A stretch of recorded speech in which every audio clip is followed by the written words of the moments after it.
Sean Haney here with RealAgriculture.com and RealAg Radio on Rural Radio 147 Sirius XM. Let's talk some markets. There's a lot happening as a lot of farmers across the country are in the field or about to hit the field.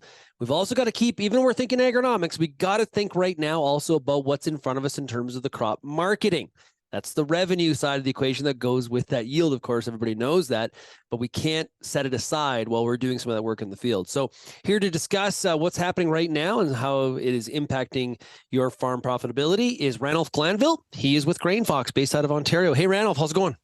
Great. Pleasure to be here. Thanks, Sean. Yeah, it's great to chat with you. Okay, so let's start off with the Black Sea grain deal. This is kind of I don't want to read too much into what Russia's saying and what Ukraine's saying, but as many people speculated, Ranulf, it doesn't really feel like we're going to have another version or another rollover renewal here of this agreement. Yeah, I would tend to agree with that. I think what we're seeing right now with the upcoming deadline of the current deal, which I believe is on the 18th, we're seeing a lot of posturing by both sides. We're seeing Russia come out with very strong demands. Basically, you need to drop these sanctions, these financial restrictions on Russia, or we're not going to renew the deal. Meanwhile, you have Ukraine in the background saying, don't worry, if there's no deal, shrug our shoulders, we'll find a way to get the grain out overland.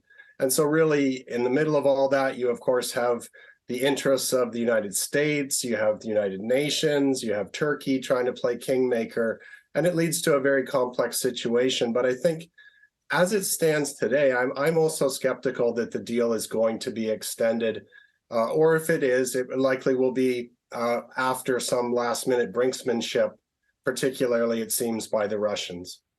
And because a lot of people agree with this, okay, you're not on an island here, right? This is kind of, I would say, maybe even the majority viewpoint at this point. Does that mean if there is no deal, it softens the potential for the market to charge higher based on that news because it's kind of built in already? Is that true? I would say so. I think there's always the tendency for the sort of buy the rumor, sell the fact type of response. And certainly when it comes to wheat futures, especially spring wheat futures, we've seen a pretty nice pop up off the lows over the past couple of weeks, a very strong week last week. Meanwhile, looming on the horizon, we do have the U.S. winter wheat harvest, which will begin in early June. So you're sort of fighting these conflicting forces right now. You have some buying coming into the markets, the hard wheat futures markets, and that's really contrasted, by the possibility of some selling pressure in a few weeks once the U.S. harvest gets rolling. You mentioned the crop in the U.S. That winter wheat crop is, in pretty poor shape in some parts. I'm kind of understating that, I think. That's definitely a factor. But of course, we're also very interested because, corn is sort of the one that we want to lead the market. People are very focused on, will weather at all prevent the U.S. farmer from getting to that USDA predicted corn planting number? Well, absolutely. There's a lot that you just talked about there to unwrap. I mean, in terms of the U.S. winter wheat harvest, the hard red winter wheat harvest, that'll be the first to come off. And it's widely expected that yields are going to be horrible in a lot of those key states, particularly Kansas. Before we get to the actual harvest results, we will have the U.S. wheat tours coming up, the quality tour. I believe that kicks off next week, I think it is. And really one of the interesting things will be, number one, to see how bad the reports are from the ground in Kansas and surrounding states. And then also to see whether the market can keep rallying. The Kansas City futures have been very strong relative to the other wheat futures. And at some point, there is the potential that the news about the small U.S. hard winter wheat crop is simply in the market.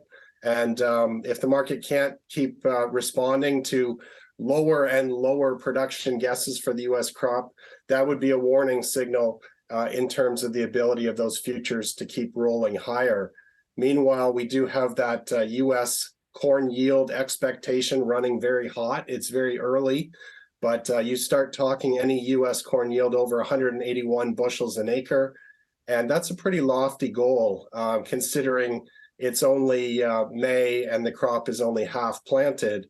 So certainly when I look at the corn market, the corn futures market, I start to wonder if it's starting to discount a very strong U.S. yield number before it's assured. That's for sure. That's definitely something to follow. I was taught a long time ago, we kind of led with wheat there, but when we talk about the market trying to find some strength to the upside, we need corn to be that commodity that leads us higher, because the rest of the commodities can follow. If it's wheat, maybe a little bit flimsy. Do you agree with that? I agree. And, that's a point. I work with Neil Townsend at GrainFox, and he's made that point to me many times, that really, if you had sort of one number that you could hold up in the air and know what it's going to be in terms of predicting where the prices for feed grains in general are going, probably the U.S. corn yield is the one to look at. And given that it's currently running quite high in terms of expectations, any potential disruption there could cause some rethinking of positioning in the feed grain markets in general. One of the big news stories geopolitically is I think in the last few days is what the decision that Canada has made, persona non grata in regards to the Chinese ambassador, and basically sending the ambassador back to China based on this interference relative to MP Michael Chong in Ontario. Now, the mainstream has really grabbed a hold of this, that there is going to be retaliation. China had some very stiff words. I don't have it right in front of me, but it was something from Star Wars coming from, Darth Vader warning Canada that the full wrath of the potential wrath will be put upon them if they were to do this as they deploy their Death Star. What are you expecting? Are you expecting China to retaliate against Canadian commodities? Well, that's a great question. And I certainly don't have any inside information. I guess the thing I would say is that every instance where you have a political disagreement that potentially leads to a trade disagreement is different. So in terms of the media saying Canada did this, therefore direct comparison to the Huawei situation, therefore China will do that, I'm skeptical. And the reason is that between countries, including China and Canada, it's quite common to have these diplomatic disputes. And usually what you see where one diplomat is expelled, usually the playbook is that the other country will then ask a diplomat to leave their country. And so that's what I might look for first, would be perhaps some lower level retaliation. And in terms of the trade, I mean, obviously, I think we can all agree that the last thing that Canadian agriculture needs is more trade problems coming from political issues. And I would suggest that we may want to look a little bit more closely, perhaps, at China in terms of its motivation. And recently, China has actually been buying quite a lot of Canadian canola, which is encouraging. And not only is that encouraging for the cash market in terms of where prices are today, it's somewhat encouraging when I look at this situation, because if somebody needs our canola, it reduces the likelihood of a major immediate flare-up in terms of actual trade. So I'm hopeful that an actual trade problem can be avoided. I think there's still room for diplomacy here, and I hope obviously that prevails. You beat me to it. I was just going to ask you, doesn't all of this, the answer to this will be found whether China needs the commodities or not? Because that's been kind of the bit of the track record here. When they don't need U.S. soybeans, they are much more willing and able to say, we're not going to take any U.S. soybeans. We all go crazy, but they weren't going to buy any anyway because they had other supplies. It kind of comes down to that in this example as well, right? Absolutely. I think China, probably more than any other major global powerhouse politically and economically, tends to take a pragmatic view and a long-term view. And what I mean by that is that China's leaders are not at the mercy of a 2-year or a 4-year political cycle. They're able to sit back and sort of carefully assess the lay of the land when it comes to key commodities, imports, exports, who they want to have good relations with. And so I do think that before China does anything, they will think it through. And I mean, again, I think Canada's been a very good provider of canola and other commodities, and China has certainly needed them. So let's hope that that leads to some kind of non-trade related resolution to this issue. Yeah, banning an ambassador is nothing new, right? I going back to the time Elizabethan times, ambassadors were banned from court. Like this is a tactic that is used. It's meant to send a message. Doesn't mean that ambassador at some point won't be welcome back, but this is definitely a tactic that's been used in foreign affairs and diplomacy for a very, very long time. All eyes on. I sometimes wonder too, the fact that the media has grabbed so a hold of this.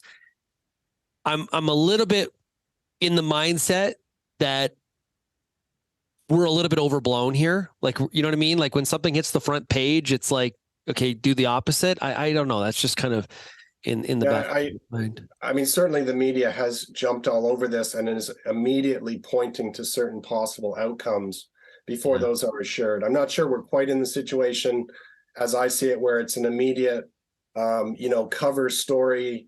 And you say, okay, let's start thinking as a contrarian. This is a new and it's a developing theme.